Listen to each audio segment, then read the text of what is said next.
last time we got to page in Mattos. I want to finish this today. Perek Lamed Beis, Pasuk Beis. We had gotten to. We remember last time we spoke about the utensils, about how they had to kasher all the utensils. That was what we did last time. So you take a look on page. Where is this? Lamed Beis. Page 910. Page 910. Good morning, Jake. I just think, guys, I just suggest that. What do you call it? Nobody should go to Herzliya today. If you had any plans to Herzliya, because my wife and my daughters-in-law, and my 5-week-old granddaughter are all in Herzliya today. It's not a place you want to be. I hope that place is left standing when they get done with it. The invasion. Let the Herzliya people see what I got to go through on a regular basis. All right. So on page 910, it starts a new chapter over here. Now I want to show you something I saw in one of the commentaries. Really a mind boggler. I saw this in one of the commentaries says like this. Take a look at. Start with the 908 at the bottom.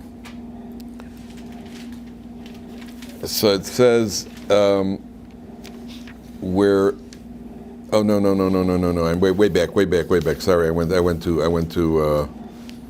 Go back to 906 for a second. 906. I apologize. It's really a creative idea here. There's just before we start. There is a concept. There's an expression in the Gemara. Leika mili de lo remiza beoraisa. Have you ever heard that?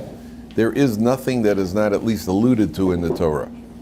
And there's shivim panim laTorah. There are different levels of studying Torah. There's the plain meaning. There's the kabbalistic meaning. There's the There's drush. There's a remez, sod. There are all different levels of studying Torah. What's called the pardes, pshat, remez, drush, and sod. The secret. They're different. The pardes. So. One of the commentaries says like this. Now you have to follow this inside. You have to see this inside. It's on page 906, pasuk chaf aleph. It says Vayomer Elazar hakohen.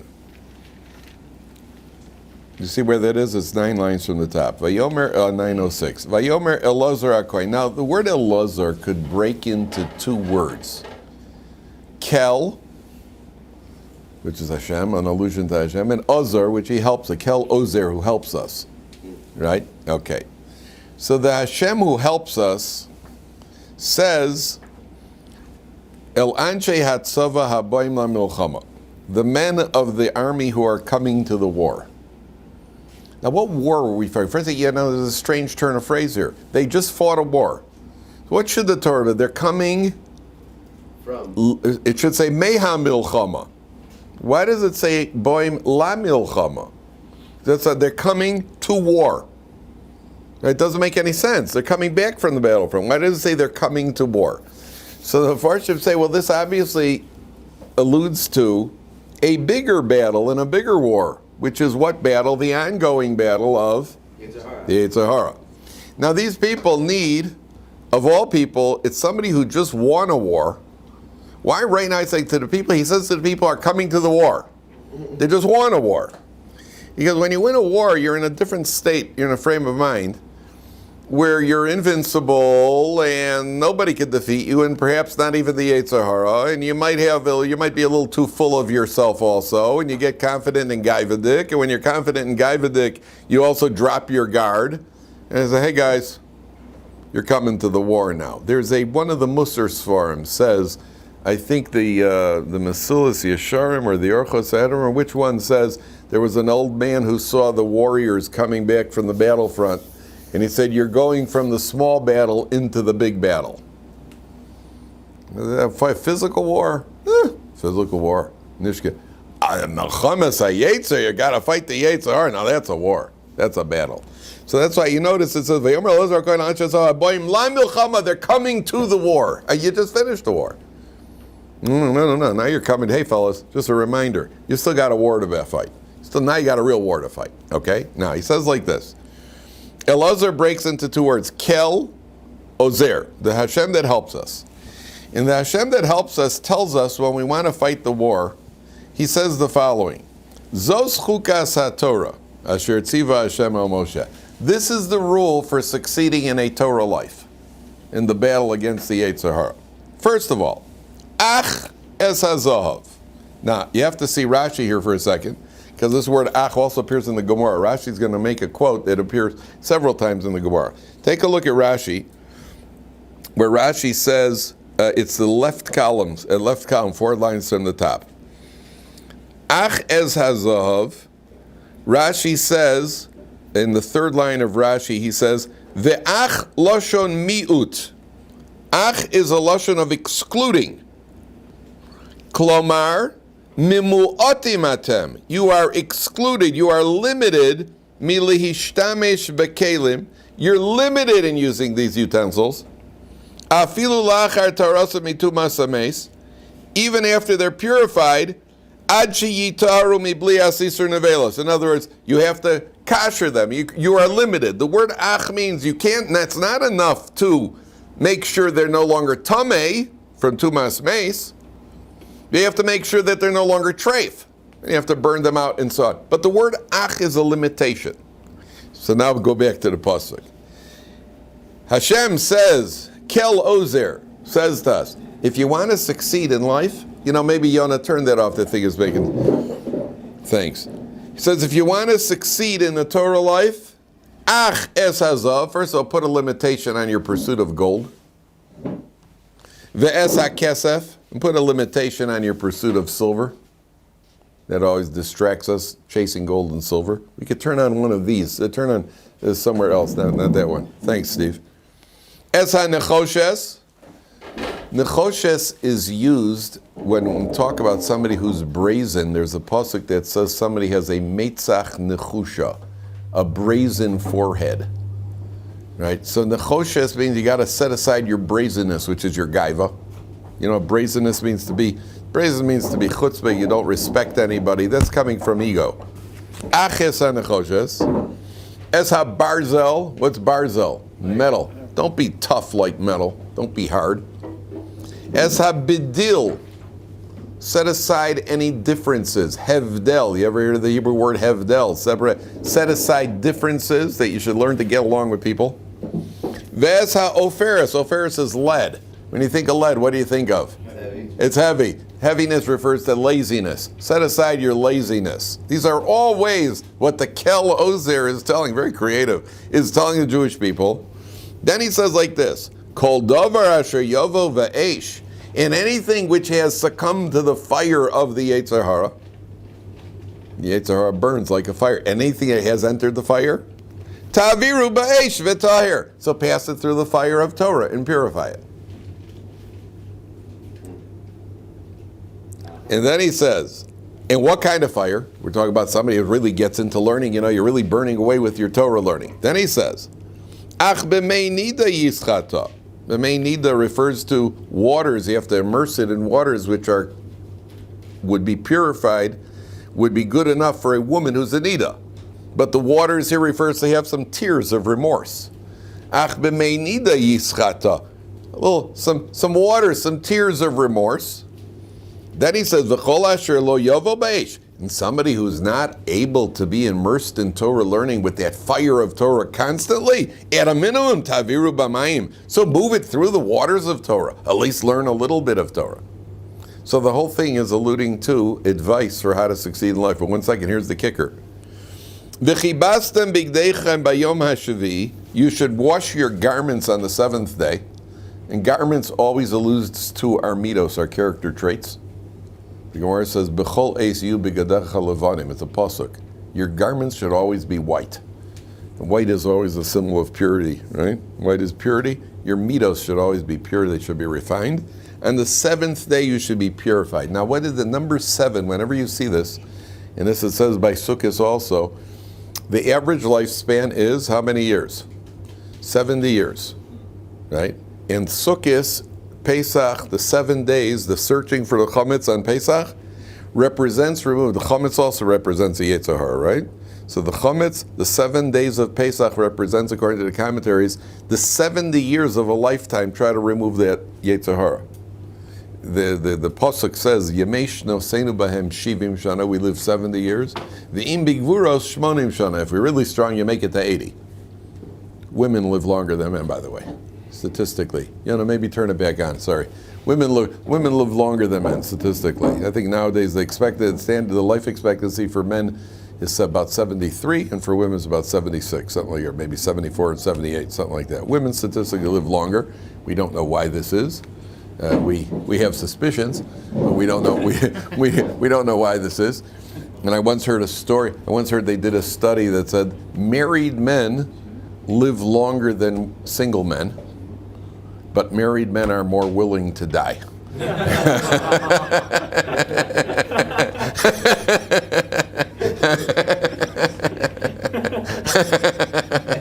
I didn't say that. My wife's in Herzliya. I can get away with murder now.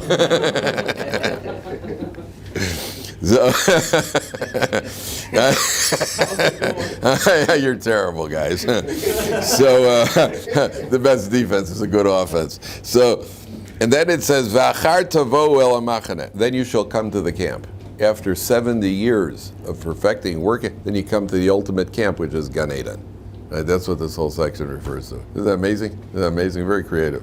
Very creative. So it's lekamili de lo remiza baraisa. That's not. I wouldn't say that's the plain meaning of the pasuk. It's certainly not the plain meaning, but it's certainly that's what it alludes to. Okay. Now, the Torah then goes on. If you take a look at back to page 910, and this is also an intriguing section. Yeah, Mayor, go ahead. That's 70. How is it besides of the years?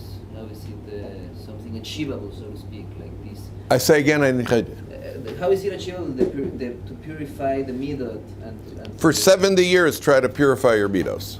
For 70 years, the life, which is the life expectancy, a person has to work on himself. A person has to work on himself.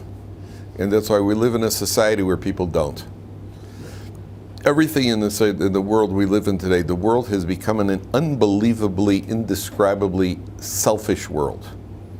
Even the expressions that people use, I told you, I have a couple of pet peeves, really drives me nuts. One of them is my comfort zone.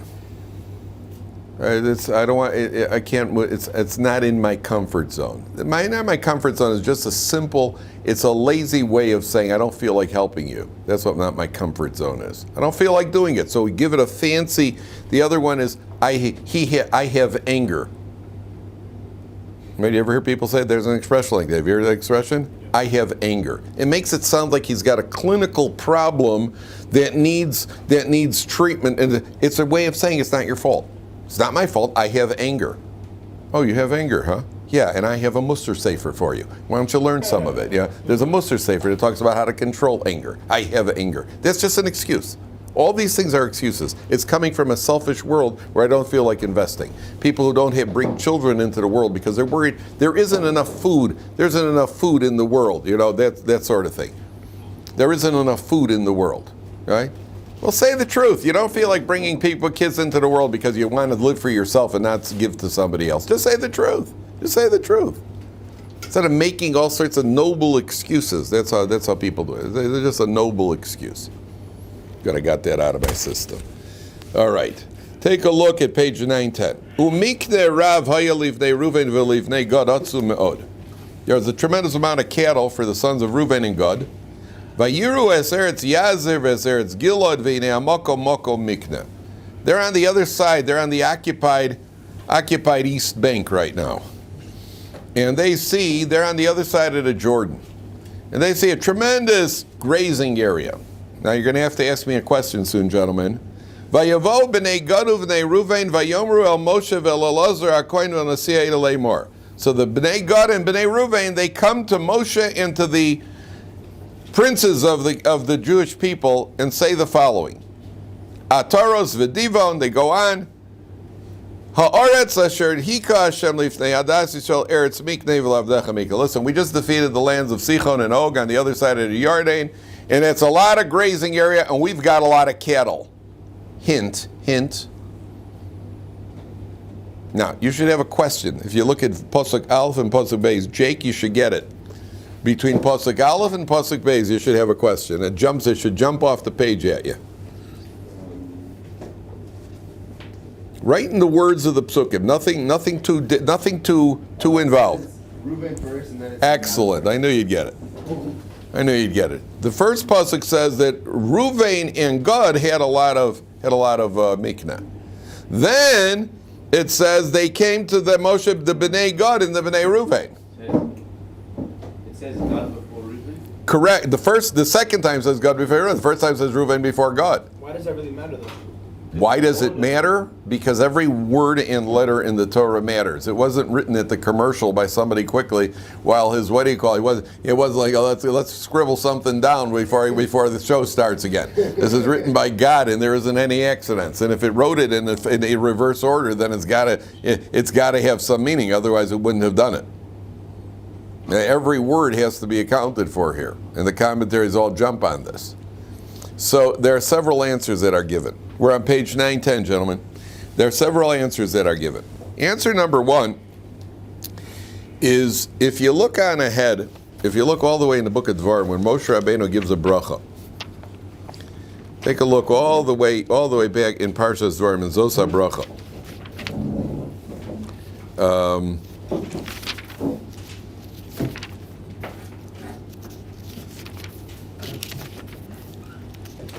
Take a look at page 1118. Okay, 1118, which is the gematria of, I have no idea what, but take a look at the page 1118. So Moshe Rabbeinu is giving the brachas here, and on the third line on 1118. Where it's talking about the sons of Gad. So first of all, it says, "Ulegad amar baruch marchiv Gad kilavi shachen v'toraf zeroa af kadkod." So the tribe of Gad were mighty warriors, and v'toraf zeroa af kadkod. The Torah translates the article translates it as tearing off arm and even head. So first of all, they were mighty warriors. And when they're victims, you could tell who the tribe of Gad had killed on the battlefront. Because normally when they killed, in the old days, you chopped off somebody's head. Nowadays, you just drop a bomb and vaporize people. But in those days, there was more job satisfaction. You actually took a sword, you chopped his head off, right? The tribe of Gad, in this World War II, they just dropped an atom bomb on Hiroshima, and 80,000 people were killed instantly. I mean, where's the satisfaction there? Here, you take a sword and you give them you go home, you feel you did something. It was a good day's work, right? So the what do you call it? So the tribe of Gad, they had a special way of killing they could tell if this guy was killed by tribe. How did they tell? Because they had a special chop. They would take off a head and an arm at one shot. They would chop apparently on an angle. They took a head and a shoulder. I told you. And then they started a shampoo company. But the first thing they did, is they chopped off a head and a shoulder, right? You got dandruff. You got much bigger problems than that. You're missing your head and your shoulder. So they what do you call? So it says that's the first thing. Then the next pasuk says, "Vayar reishis lo." Kisham chelkas bechokek sofu. Now pay attention carefully. Look at Rashi. What does that mean? They wanted a portion, says Rashi, it's the right column, 6 lines from the bottom. If you find it, please show the person next to you. 21. He says, Kisham, 5 lines. Kisham chelkas.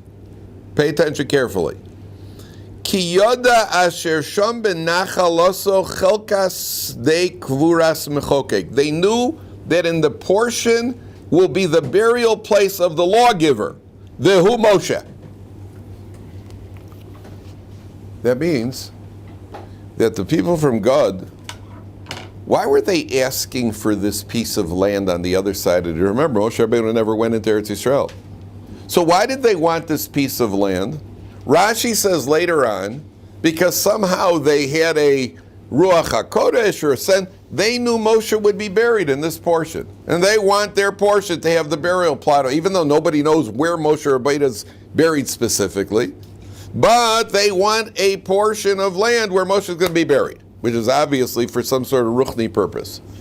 Now over here, what does it say? Well, there are, what do you call it? It's because they had cattle. Well, make up your mind. Is it because of the cattle? Because he wanted the burial place of Moshe Rabbeinu? So the answer is, they wanted the burial place of Moshe Rabbeinu.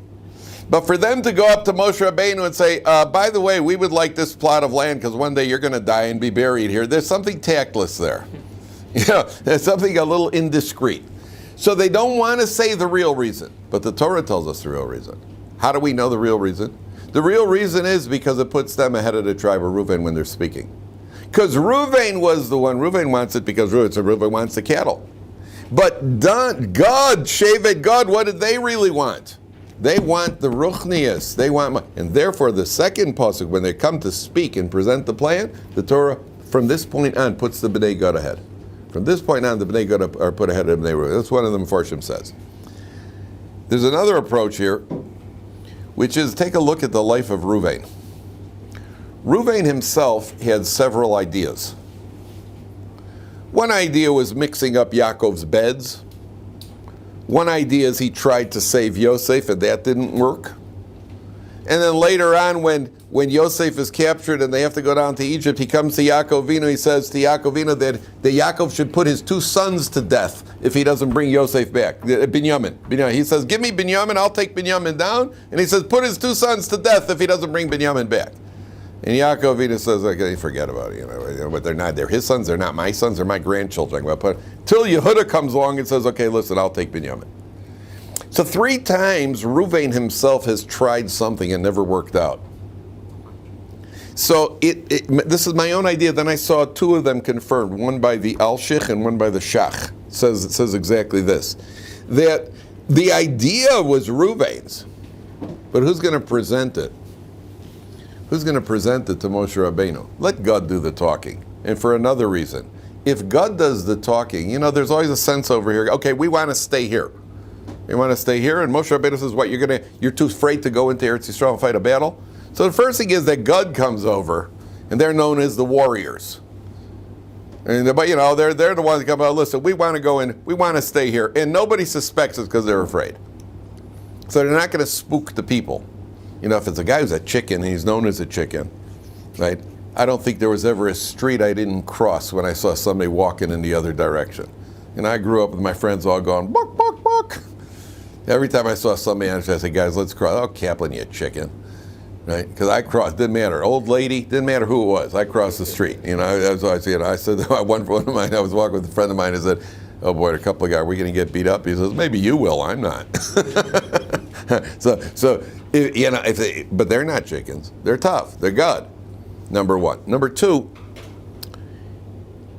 there's a statement in, I think it's in the Orchos Tzadikim, that says, if you're a member of the community and you've got a good idea for the community, tell it over to a Talmid Chacham or a wealthy man and let them present it. Because people listen to them. To Talmidei Chachamim and to wealthy people, not necessarily in that order, people listen. When a wealthy man talks, everybody listens. If you're not a wealthy man, every cab driver I've been with in Israel knows what's wrong with the economy here.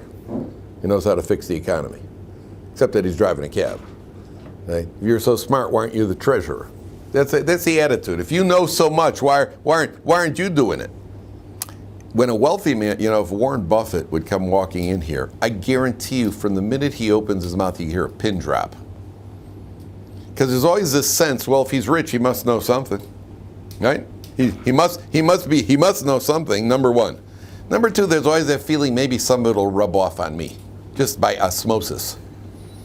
And number 3, in your heart of hearts, there's always that feeling that when all of a sudden he's just going to say, you know what, I like you, right? And I want you to be the CEO of my company. There's always that hope, right? When you're a rich guy, all of a sudden you're just hoping. It hasn't happened to me so far. But you're just hoping. So if you got something to say, so who is it that's going to prevent it? It's the Bnei Gad and the Bnei Reuven. Now, watch this. This is it's an enchanting section. It looks technical. It's an enchanting section. In pasuk, where are we here?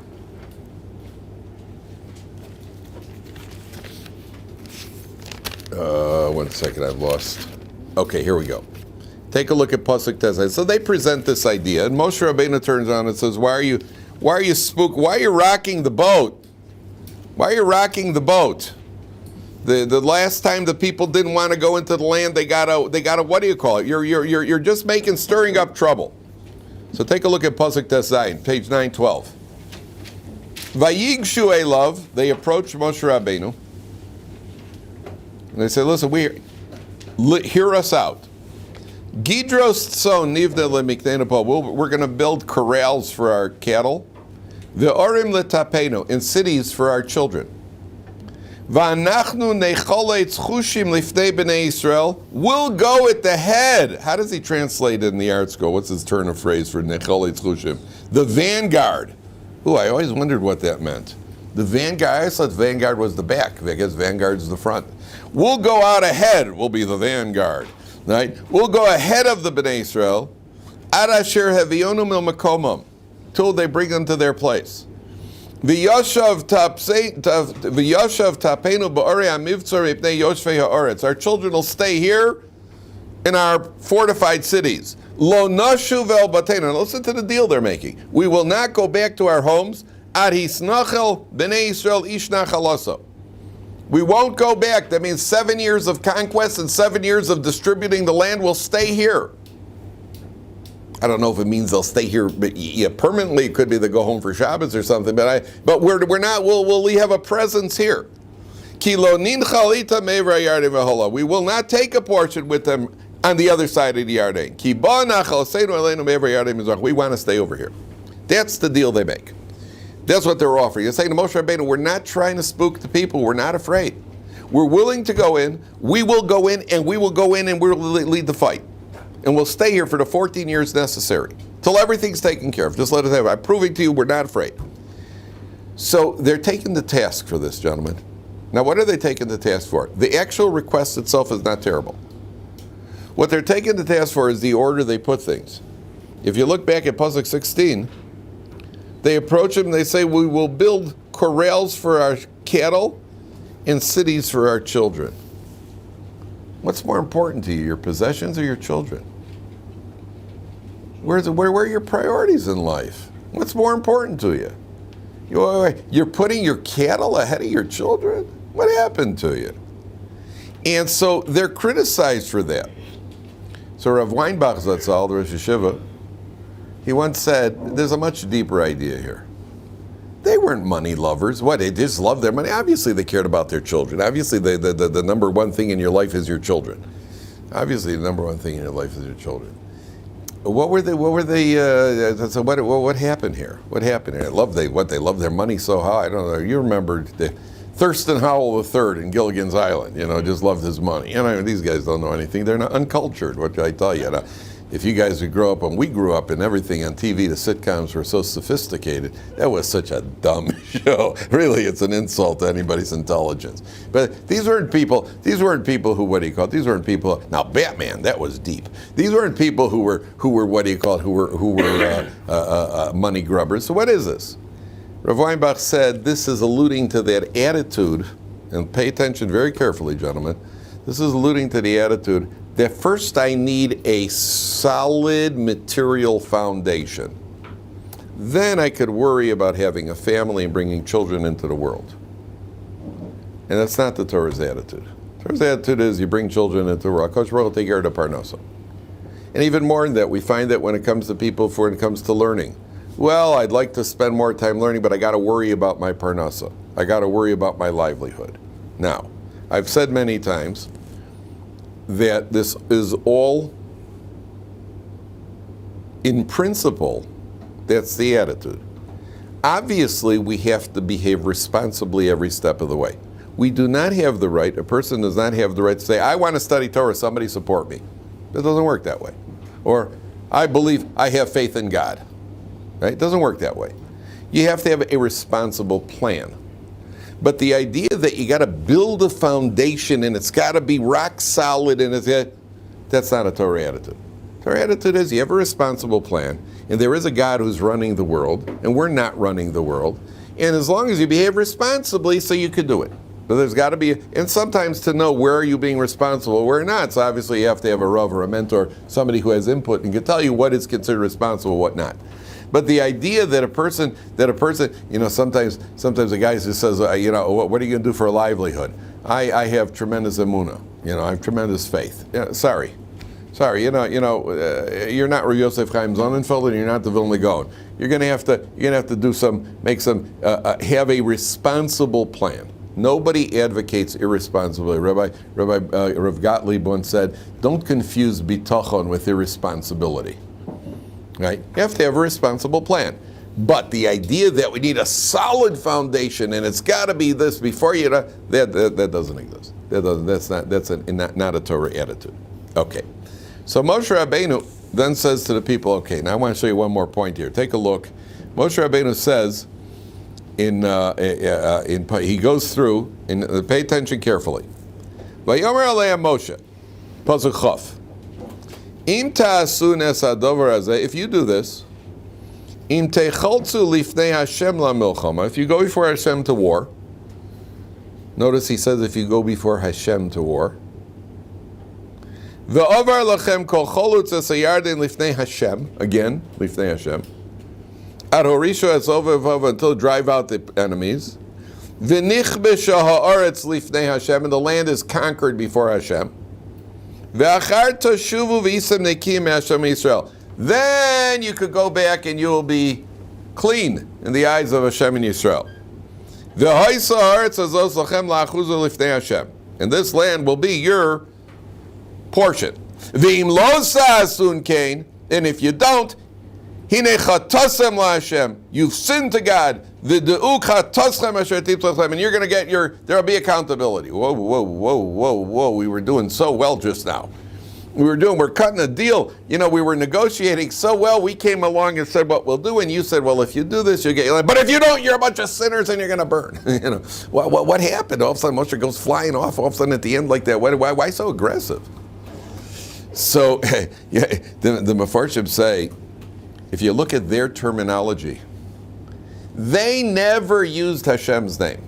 We will build and we will go and we will conquer. That's not the way it works, gentlemen. If you go to war before Hashem, and if you do that, that's what you have to do. That's why, if you take a look all the way in the bottom of the page, look how they respond. They say at their final word to Moshe Rabbeinu, bottom of the page, V'avadecha yavdu kol cholutz tzava lifnei Hashem lamilchama. Now we got the message. Yes, we were not. Moshe Rabbeinu says, I don't like this attitude of we'll do and strong and kochi votzim yadi and we could day. It's all in our hands. And they come back and say, okay, we'll go before Hashem. Kasher Adoni Dover, just as you spoke. We didn't speak that way. We should have, just as you spoke. Kasher Adoni Dover. That yes, we got the message. The message is that don't forget, even when you go to war, and even when you build your corrals, and even when you do, it's all got to be lifnei Hashem. It's always got to be lifnei Hashem. They even say, when the Mefarshim say, a Jew should get used to saying im yirtzeh Hashem. I always say im yirtzeh Hashem. Just don't bal tshuva it to death. Right? Sometimes people say, I heard about this one girl. She was an FFB.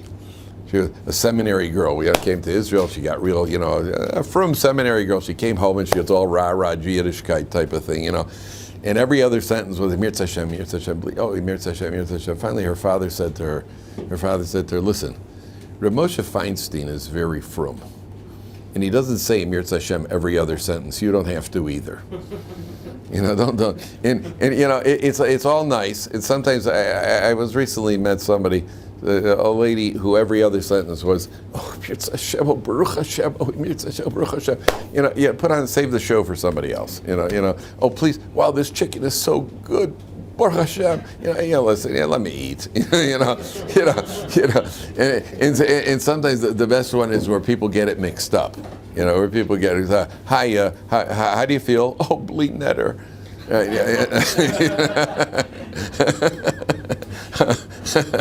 I was waiting a long time for the bus today. Oh, Baruch Hashem. You make a whole jolt out of it. Go easy on the Aramaic guys. So it's a good thing to always once in a while. When you have talk about your plans, say Mir Hashem, and if you're saying you're going to do something, then you should say Bli Neder. You should say Bli Neder, so it isn't bound as a neder that we spoke about in the beginning of the parsha. But go easy on the rah religious, right?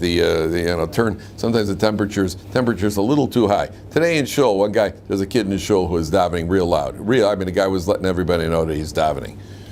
And I normally don't do this, but from my seat I just went shh. We're doing Psukei de Zimra, and this guy was, the Halalukas, but he sounded like he was leading an orchestra or something. So, and he was a bit, and he still kept going. And one of the other guys from the shul approached him, which maybe I should have done. One of the other guys, the Gabbai, came over. He just went like that, to tone it down a little bit. His temperature was too high. That's all. They just don't put on a show. Now, there's one last point here, where it says. And this is a halachic concept. Do you see where it says, and I'll tell you a funny story, and it says in about 10 lines from the bottom, when Moshe Rabbeinu, Pasuk 22, Chaf Beis, Moshe says to them, then you will return, v'nichbisha ha'aretz lifnei Hashem v'achar tashuvu, v'yisem nikiyim me'Hashem v'Yisrael, you will be clean in the eyes of Hashem and Yisrael. Now this is a concept. V'yisem nikiyim me'Hashem v'Yisrael. It's a concept that you should never do anything. Yoni, you with me? Yeah. You should never do anything that it causes suspicion. Even there's something called Maris Ayin. Maris Ayin is where you're doing something, but you can't blame somebody for suspecting you. But even where you're doing something completely permissible, right? Something completely. It says one thing. If I'm eating a tray, I'm eating a regular hamburger with parva cheese on it, and I happen to have found a discarded McDonald's wrapper. So I'm holding my parva cheeseburger in a McDonald's wrapper, right? And then somebody comes along and that's strange. So you should explain. By the way, this is kosher. I just happened to find this wrapper. A friend of mine, found this, McDonald's, because it does. You can't blame a person for looking at you and wondering what's going on. So so anything that happens that you're doing, you see your sister on the street. You haven't seen her. You give her a hug on the street, which you're not supposed to. But let's say you did, and then somebody looks at you. Oh. Well, it's my sister. Explain. Make sure that you explain when you're doing something which you can't blame the onlooker for wondering what's going on. This happened to me once because we had a rule in our shul. Anybody in every minyan in the shul, somebody should clear out the pushka, because if you don't clear it out, the kids will clear it out, right? And then they'll clear out. So in my minyan, I was the guy who had to empty the pushka. So I remember every morning I would just scoop out the pushka and put it in my pocket till I got home and put it in the bucket. And there was a guest in the shul sitting in the back of the shul. So I walked over and kind of scooped it out and put it in, and this guy just kind of looked at me. And so from that point on, I started using a plastic bag. So I would take it and empty it into that. Then it's official. If it's a plastic bag, it's official. Then nobody suspects you because he's got a plastic bag. Nobody steals with the plastic bag. So, but it's because to take it out and scoop it in your pocket, that looks a little dodgy, as the English say. So the what do you call it? So there was an incident in the United States. There was one of these bank deposit machines at night, and there was a cop standing there, and they had a sign on the thing, out of order, and the cop is standing there with a big laundry bag, and people would come over, and the cop says, yeah, it's not working, and they dump it in the bag. They dumped it in the bag. It turned out he wasn't a cop. He was some guy who just put on a police uniform and walked off with a sack full of cash, right? Because but if you see the guy standing over there, so obviously he must be, he's got to be. So you don't even suspect it. I told you I had a friend who had a van here in Israel, like an expensive van that got stolen because he went to a wedding one night and some kid with a red vest came over to him and said, "You want me to park it for you?" So he said, yes, they tossed him the keys. And that was the last he saw of his van. And then he had trouble collecting insurance because they said to him how to get stolen. He says, well, I gave him somebody the keys and he drove it away. Well, that's your fault, buddy. So all of a sudden, because some kid's wearing a vest that, that last fit him in 4th grade. So all of a sudden you think he's one of those valet guys. So you throw him a $60,000 van, and off it goes. So the Torah says, V'isem Nekim. If you're ever doing anything that's dodgy or questionable, a person should explain. Okay, we'll continue this tomorrow, Mir Hashem.